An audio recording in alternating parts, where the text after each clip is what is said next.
So I hope you guys are doing well. I'm gonna try to really run through this video as fast as I can because I have to study. So let me get through this, and I hope you guys are doing okay.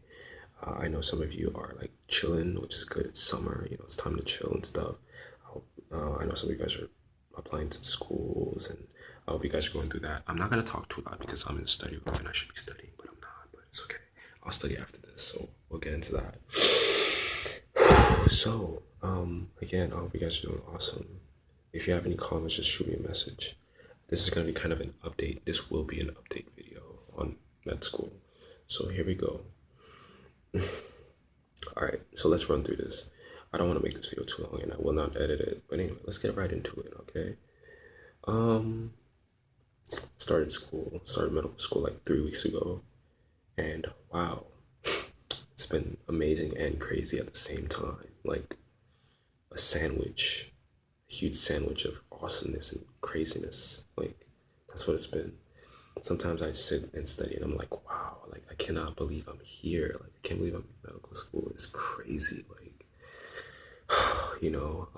they call it the imposter syndrome where you're in you're in med school, but you don't feel like you deserve to be here. But like the admissions committee selected you for a reason. Anyway, let me not get into that. So first 2 days of med school were absolutely horrible. All right, they were horrible. It was just so much stuff. Like it's just that simple. It was just so much stuff. We have more things to learn per unit time. Like we have less unit of time to learn a greater amount of things. To keep it simple, in undergrad, for example, like you have biology lecture, right? Your professor goes over like one PowerPoint presentation, right? Which is usually one chapter in biology, or maybe half, right? And the professor may spend 2, maybe 3 days, sometimes 4 days on that one PowerPoint presentation. So you may be able to get away with not studying that lecture in that same day. You could probably be like, oh, I'll just study it tomorrow, or I'll just study it the next day. And even I did that, right? You can get away with that, right? Here in medical school, if you do that, you're screwed because the professor goes over.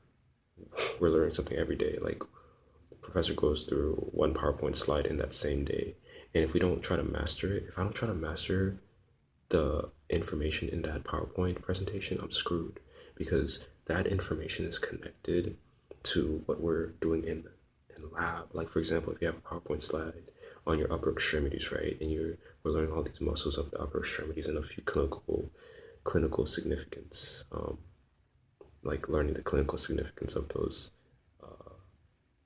structures, right? Like you could be learning about the deltoid and coracobrachialis, all these muscles, right, on your upper extremities. And if you don't look at it and if you don't try to master it, you go to cadaver lab, you try to look for it, you don't know where it is. You may find it, but it's gonna take you longer. And then you have to know the innervation and the attachment point and the vasculature of it.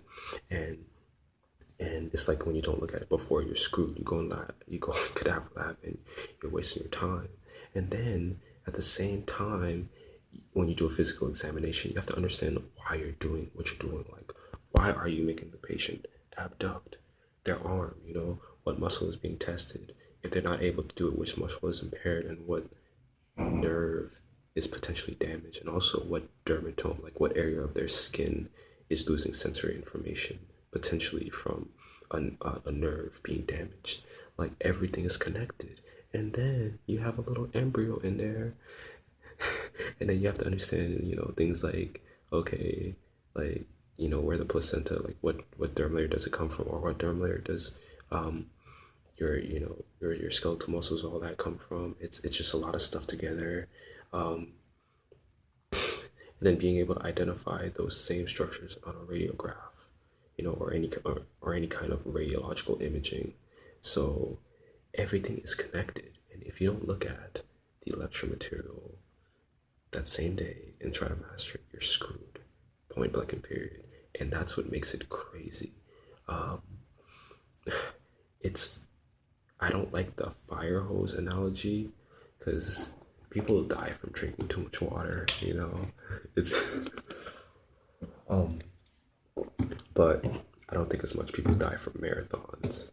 So I like the marathon analogy better. You just have to keep going at it. You just have to like continue keep going at it every single day, even though you feel like shit. Like seriously.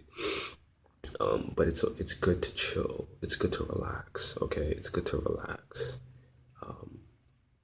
Whenever you feel bogged down from studying, the stuff we're learning is awesome, and it's just a blessing to be here. I hope I'm talking loud enough. The people here are awesome. I'm meeting some really chill people, like some really cool people. There will be people that you just don't connect with, but there's people that like everyone here generally is like awesome. Like to tell you the truth, and the students. It's all about how you are as an individual, really. Um, One of our professors said it best, like said something that really resonated with me. Like how medicine it's easy for us to emphasize on disease care. Like he basically doesn't like the way healthcare is being used in healthcare because it's not healthcare, right? It's more disease care, and that's what we're taught as medical students. We're taught how to recognize normal from abnormal. But to be an exemplary physician, that's what he said, to be an exemplary physician, one that goes outside the box, would be one to do things outside the clinic. And that's where health happens, outside the clinic. Because you don't go to a clinic unless you have some sort of disease or problem. But you prevent the condition by maintaining your health outside the clinic. And a few physicians do that, but not all. And hopefully I can be a physician that emphasizes on that. We'll see. It's just hard. It's a lot of stuff. But that's where the nutritionist comes into play. Sadly, here in the US, we don't have integration of like nutritionists with patients, but there's still much more for me to learn. Let me not get into that. This video is kind of getting long. I want to stop right now, and so I just want to stop it right now. If you have any questions, shoot me a comment. By the way, there are so many beautiful girls here. So many. Sadly, a lot of people are like married and taken and stuff like that. So, but it's all good. I don't think I'd wanna get with med student. It's too stressful. But I'm just messing with y'all. Shoot me a comment if you have any questions, y'all. Just stay awesome. I'm gonna get back to studying. Yes.